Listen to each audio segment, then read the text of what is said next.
নমস্কার বন্ধুরা, আশাদের খোঁজে রান্নাঘরে আপনাদের স্বাগত জানাই। আজ আমি রান্না করব এই চাল কুমড়ো এইভাবে কেটে নিয়েছি, ধুয়ে রেখেছি। আর সর্ষে নিয়েছি, আদা, কাঁচা লঙ্কা, এই তিনটে একসাথে পেস্ট করে নেব। আর হলুদ গুঁড়ো, শুকনো লঙ্কার গুঁড়ো, আর ফোড়নে দেব কাঁচা লঙ্কা আর কালো জিরা। আমি এখন গ্যাস অন করে দিচ্ছি। গ্যাস অন করে কড়াই গরম হতে হতে আমি সর্ষে, আদা, লঙ্কা পেস্ট করে নেব। পেস্ট করা হয়ে গেছে মশলাটা। কড়াইতে সর্ষের তেল দিচ্ছি। আমি প্রথমে চাল কুমড়োটা ভেজে নেব।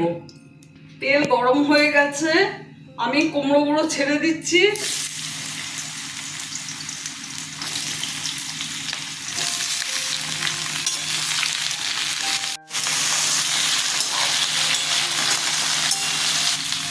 হলুদ দিয়ে দিলাম, সামান্য নুন দিয়ে দিলাম। এটা ভেজে নিয়ে তারপরে নামিয়ে মশলা দিয়ে করব। এইভাবে আপনারা করে খেয়ে দেখবেন, ভীষণ ভালো লাগে। কিন্তু চাল কুমড়ো সর্ষে বাটা দিয়ে আমি যেভাবে করছি সেইভাবে করবেন, ভীষণ ভালো লাগবে।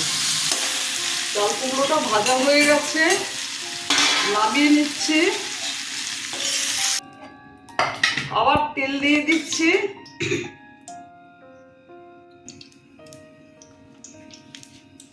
কাঁচা লঙ্কা দিলাম ফোড়নে, কালো জিরা দিলাম, সর্ষে, আদা, লঙ্কা পেস্ট ছেড়ে দিলাম। ভালো করে কষিয়ে চাল কুমড়োগুলো এতে দিয়ে দেব। হলুদ দিলাম, লঙ্কার গুঁড়ো দিলাম, আর একটু সর্ষের তেল দিয়ে দিচ্ছি। মশলাটা কষানো হয়ে গেছে। সামান্য নুন দিচ্ছি, কারণ ভাজার সময় নুন দিয়েছিলাম, আবার সর্ষে পেস্ট করার সময়ও নুন দিয়েছি। স্বাদ মতো চিনি দিয়ে দিলাম। চাল কুমড়াগুলো ছেড়ে দিলাম।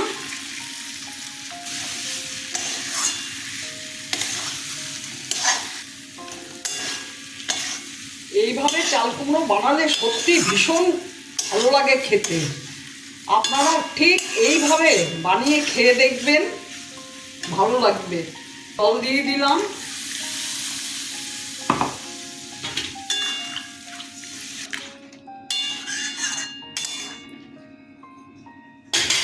ঢেকে দিলাম। একটু বাদে, মিনিট 2-3 বাদে ঢাকাটা খুলবো।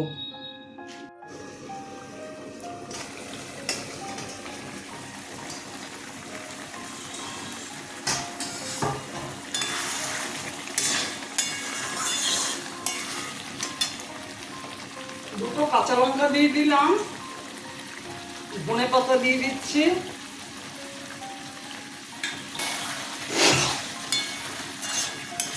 আমার ভিডিওটা যদি আপনাদের ভালো লেগে থাকে, প্লিজ একটা লাইক, শেয়ার, অবশ্যই সাবস্ক্রাইব করে দেবেন, সাথে কমেন্টস দেবেন। আর আপনারা চাল কুমড়ো এইভাবে আদা, লঙ্কা, সর্ষে বাটা দিয়ে করে খাবেন। খেয়ে কিন্তু কমেন্টসে জানাবেন কেমন খেলেন। আপনারা ভালো থাকবেন, সুস্থ থাকবেন। ভিডিওটা দেখার জন্য আপনাদের ধন্যবাদ। আমি এখন গ্যাস অফ করে দিয়ে 2 মিনিট ঢেকে রাখবো, তারপরে সার্ভ করে দেব।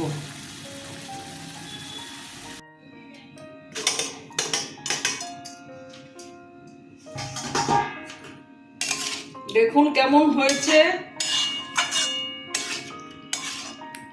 এখন সার্ভ করে দেব।